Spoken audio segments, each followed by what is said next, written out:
Bismillahirrahmanirrahim. Dans cette vidéo, je vous donne 3 signes que rapportent nos savants et qui indiquent que vous êtes possédé par un djinn.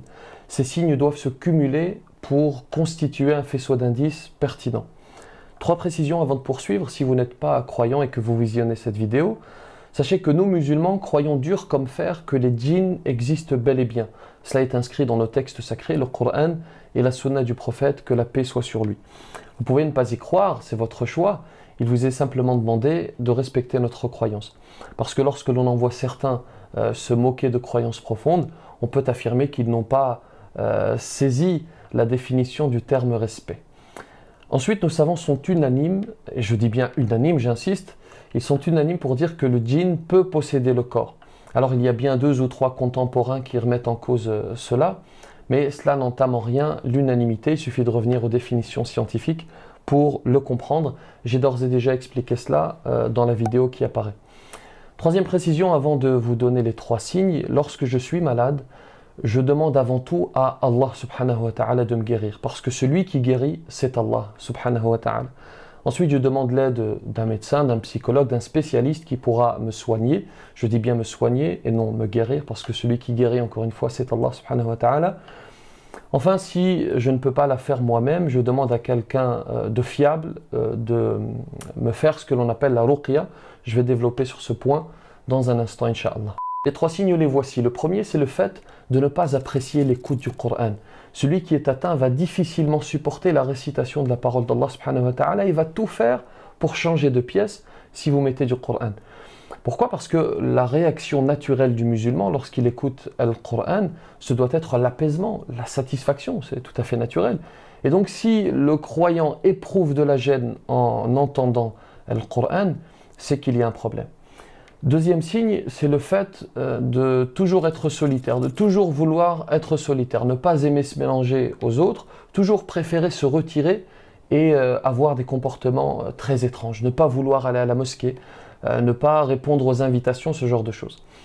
Et enfin, 3e signe, le fait de faire des cauchemars de manière récurrente. Si ces 3 signes se cumulent, alors, écoutez bien, il y a une probabilité pour que vous soyez possédé par un djinn, mais ce n'est pas forcément le cas. Ce ne sont que des signes qui attestent d'une forte probabilité de possession et non des preuves irréfutables.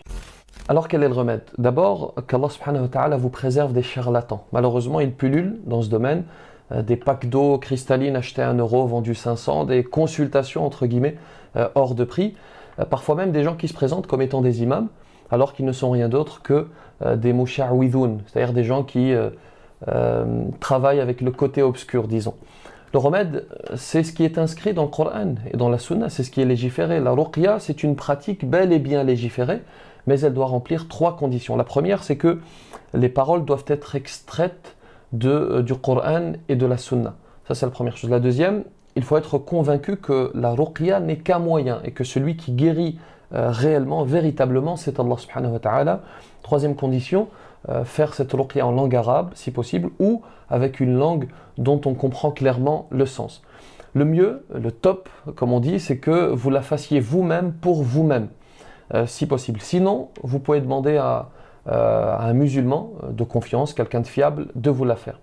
Que dire dans cette ruqya? Eh bien, surat al-Fatiha, la première surah. Qul huwallahu ahad, ce qu'on appelle mu'awwidhat. Qul huwallahu ahad, qul a'udhu bi rabbil falaq, qul a'udhu bi rabbin nas. Ayatul kursi, Allahu la ilaha illa huwa al-hayyul qayyum, jusqu'à la fin du verset. Les 2 derniers versets de surat al-Baqarah. Amana ar-rasulu bima unzila ilayhi min rabbihi wal mu'minun. Le fait par exemple de dire tous les matins et tous les soirs 3 fois Bismillahi alladhi la yadurru ma'a ismihi shay'un fil ardi wa la fis sama' wa huwa as-sami'ul alim. Bismillahi alladhi la yadurru ma'a ismihi shay'un fil ardi wa la fis sama' wa huwa as-sami'ul alim. Et de manière générale, se rapprocher d'Allah subhanahu wa ta'ala, s'éloigner du péché et être sûr et certain que le puissant c'est Allah subhanahu wa ta'ala. Le puissant par excellence c'est Allah et que rien ne peut nous toucher sans son accord subhanahu wa ta'ala, qu'Allah subhanahu accorde guérison aux malades. Je vous remercie pour votre attention. Pour terminer, notre petite question comme à l'accoutumée, voici celle du jour. Quel est le compagnon à qui le prophète sallallahu alayhi wa sallam a dit qu'il marchera seul, qu'il mourra seul et qu'il sera ressuscité seul? Et pourquoi cela? Essayez d'expliciter le sens de la parole du prophète sallallahu alayhi wa sallam, si possible, sinon citez au moins le compagnon et on apprendra tous ensemble, Inch'Allah. Que la paix soit sur vous.